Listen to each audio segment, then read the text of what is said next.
Hi everyone, welcome to my channel నందు daily logs. ఈ video చూసే ముందు నా ఛానల్ అయితే సబ్స్క్రైబ్ చేసుకోండి, అలానే వీడియోని లాస్ట్ వరకు అయితే చూసేయండి. ఈరోజు నేనైతే ఇంట్లో కాకరకాయ అయితే చేస్తున్నాను. టమాటో కాకరకాయ కర్రీ సింపుల్గా చాలా బాగుంటుంది. కాకరకాయ అంటే చాలామందికి ఇష్టం ఉండదు, ఇలా ఒకసారి ట్రై చేయండి, చాలా బాగుంటుంది, తినడానికి ఇష్టపడతారు. కాకరకాయ హెల్త్కి చాలా మంచిది. వీక్లీ వన్స్ అయినా చేసుకోండి, చాలా బాగుంటుంది. చేదు కూడా రాకుండా ఇలా ఒకసారి ట్రై చేయండి, చాలా బాగుంటుంది. కాకరకాయల్లో కూడా 2-3 రకాలు ఉంటాయి, ఇష్టం ఏదైనా తీసుకోవచ్చు. నేనైతే ఇవి తీసుకున్నాను. వాటిని మంచిగా క్లీన్ చేసుకొని వాటర్ తోటి ఇప్పుడు వాటి మీద తొక్కది తీసుకుంటున్నాను. చాలామంది ఏంటంటే వాటి మీద తొక్కది తీసుకోరు, నేనైతే తీస్తున్నాను. తీసేసి ఇట్లా రౌండ్గా ముక్కలుగా కట్ చేసుకున్నాను. కట్ చేసుకొని ఒక బౌల్లో వేసేసుకొని దాంట్లో కొంచెం సాల్ట్ అయితే వేసేసి మూత పెట్టి పక్కకి పెట్టేసాను. ఒక 5-10 మినిట్స్ పక్కకైతే పెట్టేసుకున్నాను. అలా కాకరకాయలో ఉప్పు వేయడం వల్ల దాంట్లో చేదనం ఉండదు, అలానే నీళ్ళని దాంట్లో ఉన్న వాటర్ అని కూడా బయటకు వచ్చేస్తాయి అనమాట. చేదు మొత్తం పోతుంది ఎక్కువ. దాంట్లోకి ఏమేమి కట్ చేసుకున్నానంటే ఫస్ట్ అయితే ఒక 3 ఆనియన్స్ చిన్న చిన్న ముక్కలుగా కట్ చేసేసుకున్నాను. అలానే ఒక 3-4 చిన్న టమాటాలు కూడా కట్ చేసుకున్నాను. ఒక 2 పచ్చిమిర్చి, అలానే కొంచెం కరివేపాకు, కొంచెం కొత్తిమీర. ఇంకా వీటితోటైతే కర్రీ అయితే చేస్తున్నాను. ఇంకా ఎలా చేస్తున్నానో చూసేయండి. అలా 5-10 మినిట్స్ అయిన తర్వాత వాటిని తీసుకుని ఇలా గట్టిగా పిండాలన్నమాట. పిండమంటే దానిలోని వాటర్ని కూడా వస్తాయి. మీరు ఒకసారి చూస్తే వాటర్ కూడా వస్తున్నాయి, చూసారా? అలా చేదు కూడా పోతుందనమాట.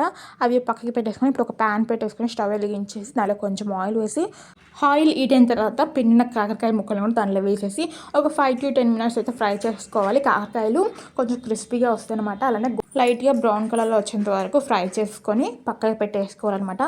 ఇలా ఫ్రై చేసేసుకొని పక్కకి పెట్టేసుకున్నాను. చాలామంది కాకరకాయ టమాటా కర్రీ చాలా రకాలుగా చేస్తుంటారు. నేనైతే ఇలా చేసుకున్నాను. కొంచెం కర్రీ కొంచెం ఫ్రై లాగా ఉంటుంది అనమాట. నేను చేస్తే అన్నంలోకి చాలా బాగుంటుంది. ఇంకా తర్వాత దీన్ని తీసేసుకొని అదే ప్యాన్లో కొన్ని తాలింపు గింజలు వేసుకొని పచ్చనిపప్పు, మినపప్పు, జీలకర్ర, ఆవాలు అవి వేసేసుకొని కొంచెం కరివేపాకు, మనం కట్ చేసి పెట్టుకున్న ఆనియన్స్, నేనైతే ఒక 2-3 ఆనియన్స్ అయితే కట్ చేసి పెట్టేసుకున్నాను. అవి కూడా వేసేసి ఒక 2 పచ్చిమిర్చి కట్ చేసి వేసేసుకొని ఒకసారి కలబెట్టేసుకొని ఒక 5 మినిట్స్ ఫ్రై చేసుకున్నాను.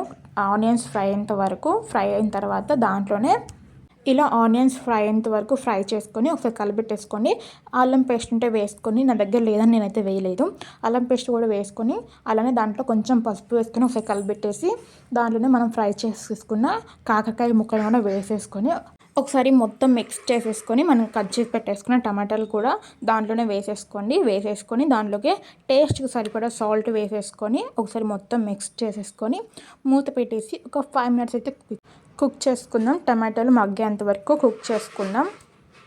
టమాటాలు కూడా మగ్గిన తర్వాత దాంట్లోకి అయితే కారం అయితే వేసుకుంటున్నాం. ఎవరికి తగ్గంత కారం వాళ్ళు వేసుకోండి. నేనైతే 2 స్పూన్స్ కారం అయితే వేసుకుంటున్నాను. వేసేసి మొత్తం కూడా ఒకసారి మొత్తం మిక్స్ చేసేసుకుంటున్నాను. మిక్స్ చేసిన తర్వాత కారం వాసన రాకుండా ఒక 2 మినిట్స్ కుక్ అయిన తర్వాత దాంట్లోనే ఒక 1/2 టీ స్పూన్ ధనియాల పౌడర్ వేసేసి అసలు మొత్తం కలిపెట్టేసుకొని ఒక 2 మినిట్స్ కుక్ చేసుకున్నామంటే టమాటో కాకరకాయ కర్రీ రెడీ అయిపోతుంది. లాస్ట్లో పైన అలా కొత్తిమీర వేసేసుకున్నామంటే స్మెల్ చాలా బాగుంటుంది. వేసుకుంటే చాలా బాగుంటుంది. అలా ఒకసారి కలబెట్టేసి మూత పెట్టేసి ఒక 5 సెకండ్స్ కుక్ చేసుకున్నామంటే టమాటో కాకరకాయ రెడీ అయిపోతుంది. సింపుల్గా టేస్ట్ అదిరిపోతుంది. చాలామంది దీంట్లో పులుసు కూడా పోసుకోవచ్చు, ఇష్టం అంటే ఎవరి ఇష్టం వాళ్ళది. నేనైతే కాకరకాయ టమాటా కర్రీ ఇలా చేసుకుంటాను. టేస్ట్ చాలా బాగుంటుంది. వేడివేడి అన్నంలోకి వేసుకొని తింటే సూపర్ ఉంటుంది. మీరు కూడా ట్రై చేసి ఎలా వచ్చిందో కామెంట్ చేసేయండి. వీడియో నచ్చితే లైక్ చేసి మన ఛానల్ని సబ్స్క్రైబ్ చేసుకొని నాకు సపోర్ట్ చేస్తారని కోరుకుంటున్నాను. నా వీడియో చూసినందుకు థ్యాంక్ యూ సో మచ్.